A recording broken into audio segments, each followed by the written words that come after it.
Jadi hukum haram halal ini bukan letak daripada label tulisan.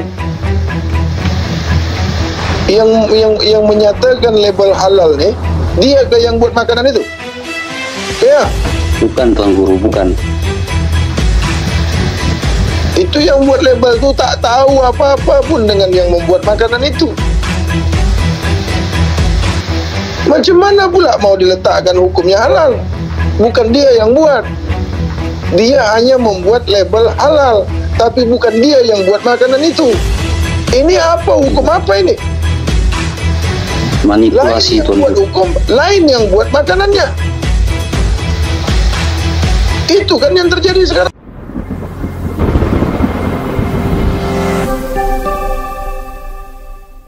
Kajian ini, kajian bab kesucian ini bukan kaum awam, bukan untuk kalangan awam, bukan. Apalah ni tak boleh dimakan, ini tak boleh makan. Nah, tengok. Aku tak cakap untuk kaum awam. Mengapa kau masuk dalam kajian ini? Mengapa kau ikut sarahan ini? Sesiapa yang kaum awam, yang faham awam, jangan ikut kajian ini, jangan tengok, jangan saksikan. Aku tidak pernah ikhlas, tidak pernah reda. Nanti kau salah faham, nanti kau komen yang tak elok. Sebab ini bukan untuk faham bukan untuk faham awam. Ini bukan kajian awam. Nah, dia tak faham kan? Dia masuk, tengok dah komen yang tak baik. Ada lagi, masuk saja langsung cakap yang tak baik.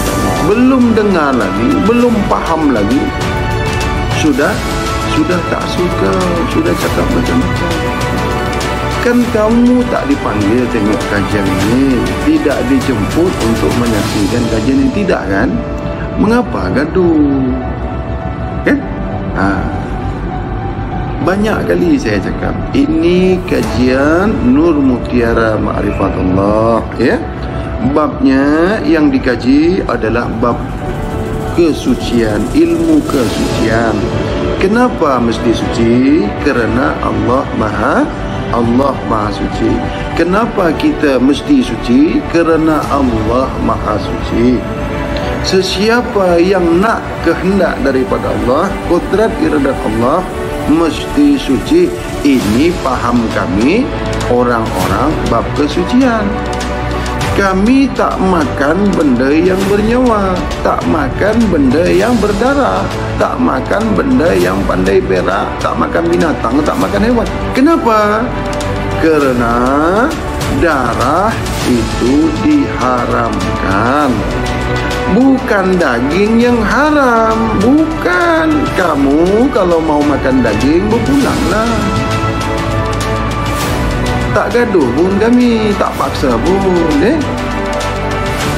Ini bab kesucian, bukan untuk bab awam. Kalau di dalam bab awam, saya tahu, saya dulu orang awam. Saya dulu orang syariat. Faham saya.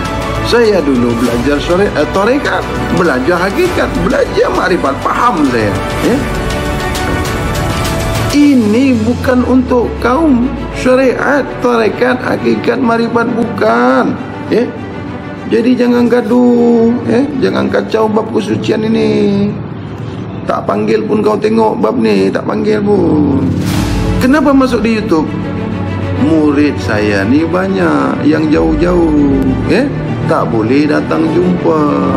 Jadi masuk di media YouTube, bukan untuk hang tengok. Hang pergi tidur saja lagi bagus, kan? Buat apa nak buang masa? Betul tak? Yang hang komen macam-macam ini itu ke, ini nak condemn orang, buat apa? Lagi bagus? Tidur. Internet tak habis, duit tak rusak, tak luar. Macam salam salimna bihaqi Ahmad minallah aminallah wa qul ja'al haq wa jahaqal batil innal batil kana zahuqa.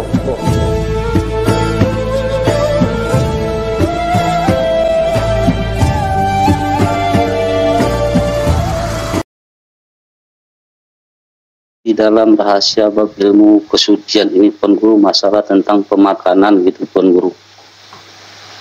Ini kan berdasarkan dengan surat Abasa, hendaklah manusia itu memperhatikan apa-apa yang dimasukkan ke dalam mulutnya. Ya, buat perbandingan terbalik. Buat perbandingan terbalik. Buat perbandingan terbaliknya. Apabila manusia tidak memperhatikan apa-apa yang dimasukkan ke dalam mulutnya. Ya. Nah, itulah yang di luar bab kesucian. Jadi mau saya tanyakan begini Tuan Guru. Ya. Segala sesuatu yang dipilih, yang dimakan ini kan semuanya dibeli Tuan Guru. Ya. Kita tidak tahu asal usulnya dari sana. Ya. Jika tidakkah, seperti misalnya seperti beras, apakah itu kena baje kah? Kena tahu tak tahu lah, macam sayur kalau pucuk ubi kemungkinan besar untuk kena baju, kena pupuk kemungkinan besar tidak, begitu juga jengkol. Jadi hal-hal yang demikian sudah paham kau kan? Jering itu, jengkol itu pohonnya besar, ya, umurnya tahunan. Sudah, pucuk ubi itu, daun ubi itu murah. Ya. Jadi kemungkinan kecil sekali dia dikasih pupuk baja tuh. Ya. Nah, apa sayuran yang sentiasa dibagi pupuk baja itu apa? Sepertinya yang kangkung, bayam. Ya. Tuh. Itu kotor. Ya. Seperti kacang panjang gitu. Kalau ulama syariat takut dia makan jering itu, makan jengkol itu dia takut. Darah enggak takut dia. Iya. Jering itu, jengkol itu, kenapa dia berbau tuh? Kenapa sesudah kau makan dia baru bau? Ginjal kau dicucinya semua, dibongkarnya semua, itu makanya berbau. Tapi alhamdulillah Tuan Guru sekarang baunya kurang. Jengkol itu bau kah tidak? Jengkol itu kalau tak kau makan ada baunya? Tidak ada Tuan Guru. Bangkai itu kalau tidak kau makan pun bau juga dia. Jelas. Orang mereka itu tak takut. Jengkol takut dia tuh.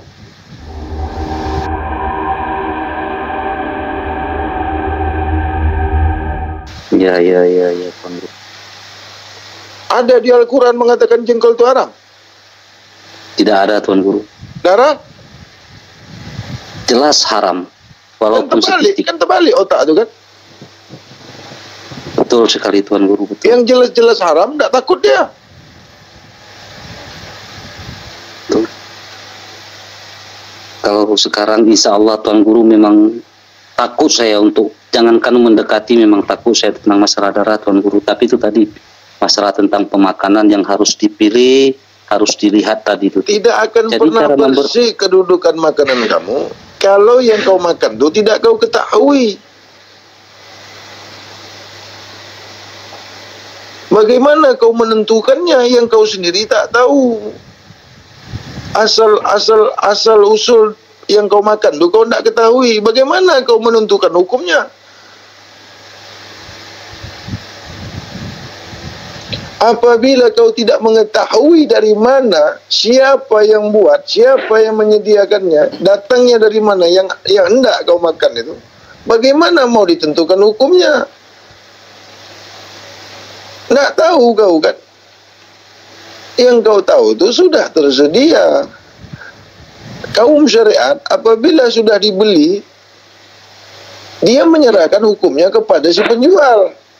Contoh, kalau ada label halal, dia minta pertanggungjawaban yang buat label halal itu. Akal pikiran kau di mana? Kenapa kau tak gunakan? Iya. Jadi kalau letak label halal, halal semua itu? Tidak Tuan Guru, tidak.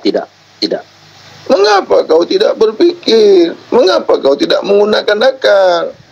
Mengapa kau tak mempergunakan hati? Mengapa kau tak menggunakan mata dan pendengaran kamu? Ilmu kamu di mana? Apa saja kalau sudah dibuat label halal, halal hukumnya. Itu tulisan. Satu saya tidak kali percaya dia bersih, apakah dijamin 1000 kali dia berbuat itu bersih?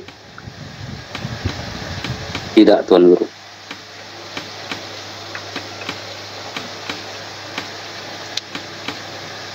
Kenapa di surah Al-Baqarah 222 itu dikatakan sentiasa mensucikan diri? Kenapa itu? Bersih itu tidak menjamin untuk selamanya. Ya, ya.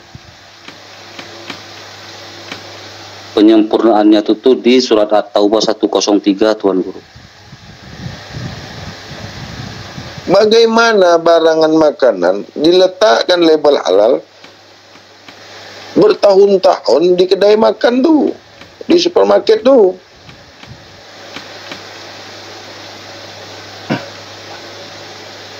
Jadi kalau kau yang menentukan halal, itu sudah menjadi haram. Maksud hukum haram nih, dia merusak. Jadi seapa saja yang kau makan tuh, apabila sifat dari pemakanan itu merusak, hukumnya haram.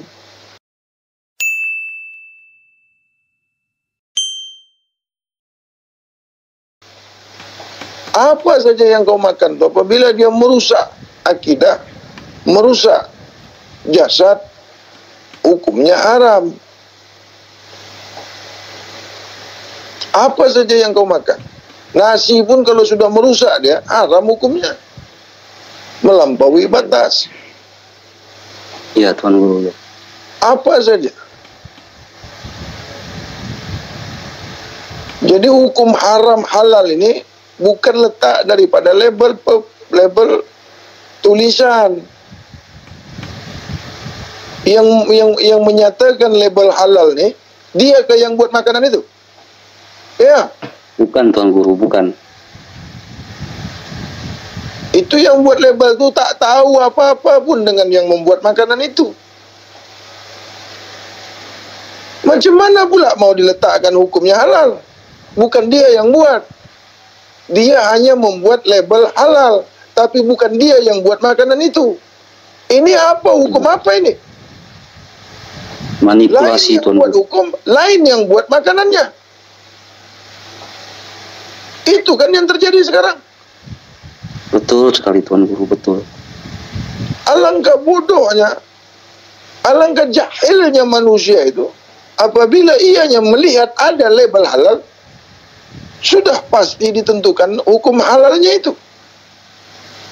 Cobalah kau lihat, siapa yang menentukan halal haram itu? MUI. Yang buat makanannya siapa? Yang menjual makanannya siapa? Pengusaha. Kenapa tak pengusahanya sendiri yang menentukan halalnya? Dia yang membuat makanannya.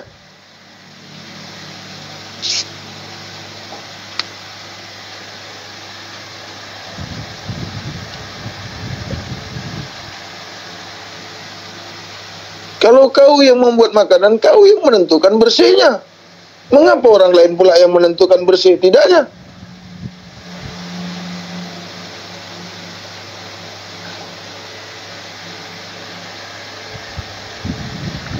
Bagi kaum yang mau menggunakan akalnya, bagi kaum yang berpikir, bagi kaum yang sentiasa berpikir, itulah penentu hukumnya itu.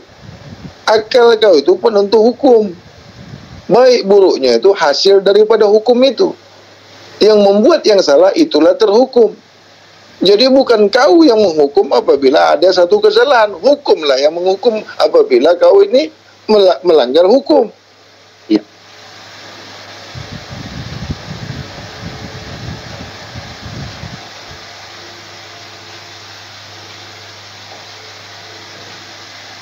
Sedikit lagi, Tuan Guru.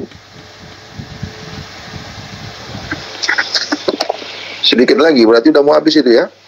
Enggak, bukan. Maksudnya tentang dari pemakanan Tadi kau itu. bilang sedikit lagi.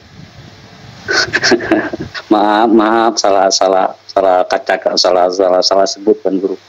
Jadi maksud saya itu sebelum membeli makanan yang akan dibeli itu kan disempurnakan dulu yang dikeluarkanlah dulu haknya itu dibayarkanlah zakatnya, barulah diberikan untuk pemakanan.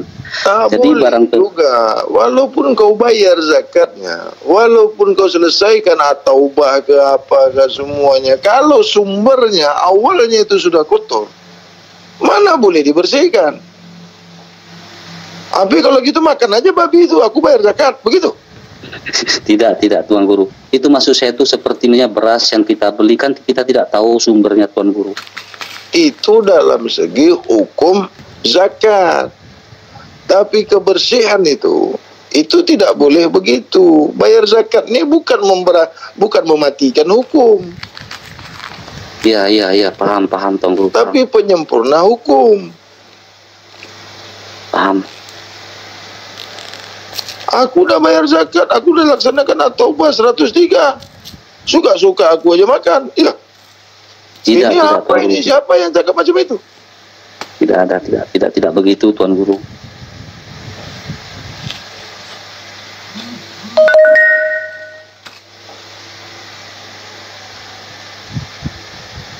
Di mana lagi? Jadi, coba yang sikit lagi tadi yang mana? Bagaimana cara membersihkannya itu tuh yang kita tidak tahu tadi, sementara kita memilih betul-betul makanan apa sendiri. Kaulah yang mengusahakan apa yang mau kau makan itu. Itulah yang dimaksud memperhati makanan. Yang dimaksud apabila kau manusia, kau mengaku manusia, maka hendaklah kau perhatikan apa yang kau makan itu. Bahasa Al-Quran ini kan mesti kau jelas. Mesti kau paham apa yang diminta Al-Quran itu. Apa yang dimintanya. Bukan memperhati itu, melihat, bukan.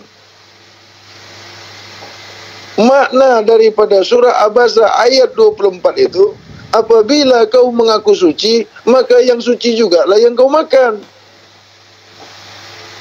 Tengok dah jauh kali itu kan. Orang kaum bab kesucian ini bukan begitu memaknai Al-Quran.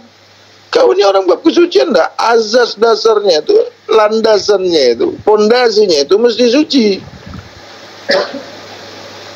Maka hendaklah siapa yang mau suci itu, maka yang dimakannya pun mesti mau suci juga. Yang dilihatnya mesti mau suci juga. Perkataannya mesti mau suci juga. Hidupnya mesti mau suci juga. Itu makna Abasa ayat 24. Alhamdulillah. Yang ku cakap ni makna, bukan merubah bahasanya, bukan merubah ayatnya. Kepahamannya itu berbeda, bukan ayatnya yang berbeda, bukan ayatnya yang kau tukar ganti. Mengerti Tuan Guru, mengerti. Di dalam syariat, maka hendaklah manusia itu memperhati makanannya. Maksud kaum syariat ini yang penting halal. Tai sapi pun, tai lembu pun halal juga. Sebab lembunya halal. Kotoran lembu pun halal juga tu. Darah lembu pun halal juga. Kaki lembu pun halal juga. Tulang lembu tu halal juga. Sebab lembunya halal, kata dia. Begitukah kaum bab kesucian? Tidak Tuan Guru, tidak. Sama kulit-kulit lembu pun dimakan juga. Ekor lembu pun kau makan juga. Tengok ekor lembu tu tau, ekor. Tak ada yang dibuang Tuan Guru. Giginya pun kalau lembek kau makan juga tu.